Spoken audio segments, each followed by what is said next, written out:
Hello, crafters around the world. This is Anne from Odulcina. Today, I'm going to decorate a few pages of that slim long journal that I created in the previous video. The link is in the description below if you missed it. And so you'll see me working on it in a speedy motion, but I won't keep you that long and do the whole decoration on the video. I just want to share some thoughts with you and some ideas, and then I'm gonna do the whole flip through where I explain every pages and you can see the finished product. I love to do some journals where I don't plan anything. I just grab the leftovers from that dressmaker kit, and I always have a container of scrap pieces, leftovers, and the things that fell on the floor that I took. And I have a basket where I put everything in. So my goal for this journal was to take whatever I had in hands. Like, okay, sometimes the first thing that you grab from the basket is not the best choice. But literally, I wanted to see how we can go without overthinking the process and grab whatever we have. So, see, I had a piece of fabric and another one, and I just glued them like that. Whatever pieces of fabric you have, or ribbon or laces, if you trim or mix with something that matches, they turn out okay. You really have to try.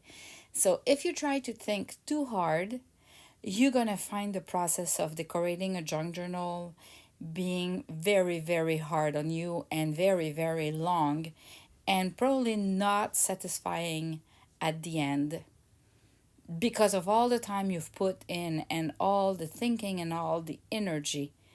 If you grab the first paper you have there, unless it doesn't match, but you grab a bunch of papers that matches together.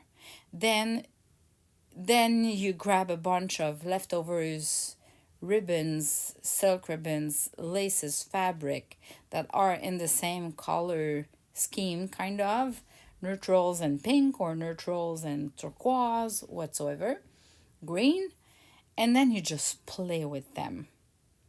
So it might seem like I'm thinking about it, and there's behind the scene that I cut and that I don't show you, which is true. I cut some places because if I get up from my chair and I go grab a bulb pin, let's say, or an eyelet, I don't want you to waste your time waiting for me to come back at the screen.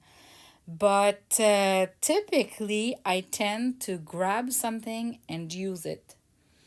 And you might find it hard at the beginning if you never did that, but I strongly suggest you try, because you're going to find it's very liberating, meaning that you don't, at some point, you don't overthink the process and you just create, and the flow goes so faster and easier as well.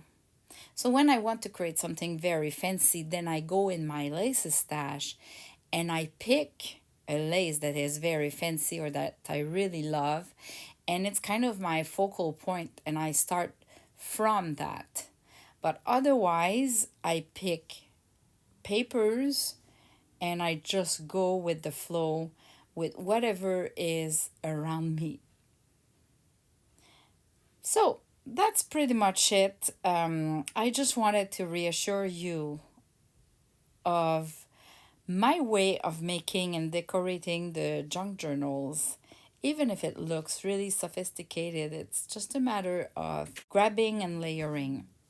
You definitively want to always have some tulle, cheesecloth, and really thin fabrics to add a little layer or dimension and add with the other pieces, See, in this case, I don't just use the sari silk, I have the little mesh with it.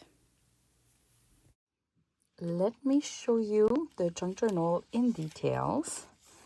So that was the cover with the label tag.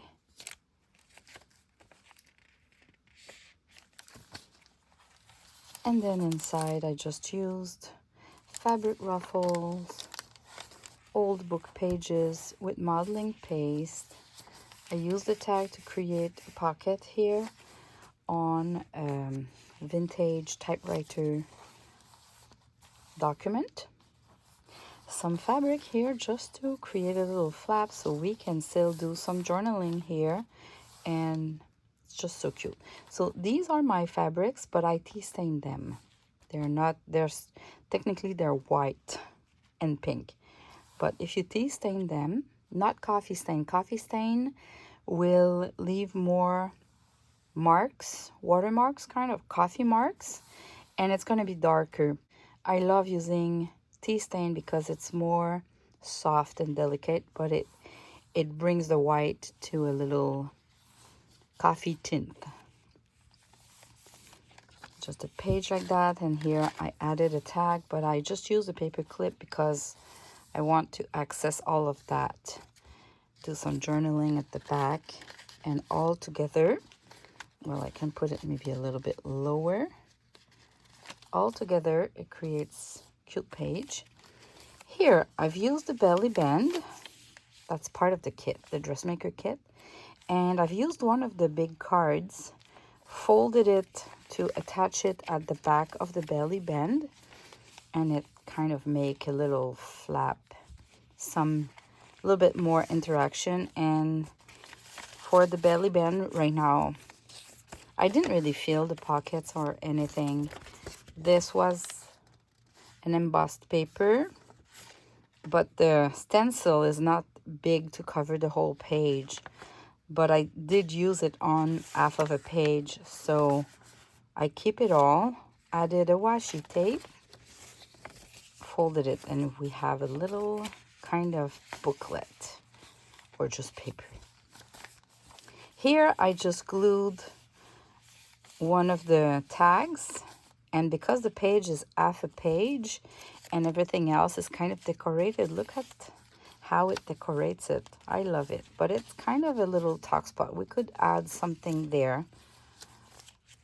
Here again I had that paper, so I added a little paper ruffle, and at the back it's kind of a cluster that I decorated with tea bags, and it was already done, so it was in my stash. I just glued it there.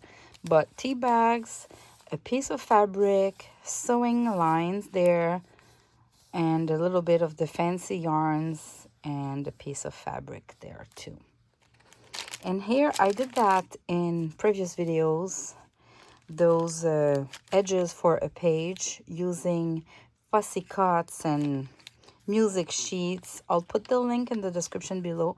I love having them and using them. It's so easy to complete your journal when you have a couple of those pre-made. So I've put this one and I've put another one later. And here my paper, my tracing paper was tiered here, so I've added the washi tape on both sides to kind of remove the tearing. And here I just glued a little booklet that is just some vintage wallpaper and some papers. Added the little flower just to decorate, adding a little detail here, an old lace just to decorate a little bit that ledger paper. And here for the middle, I didn't want to be symmetrical, so here it is, and I love that. It doesn't need to be all symmetrical because it's the middle. Here for the ledger paper, I just added one of my lace bookmark, but that I printed in very tiny version, and a perfume bottle.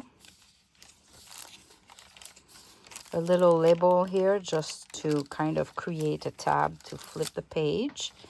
And at the back, instead of keeping it white, I just added some Crafty Me Shop lace.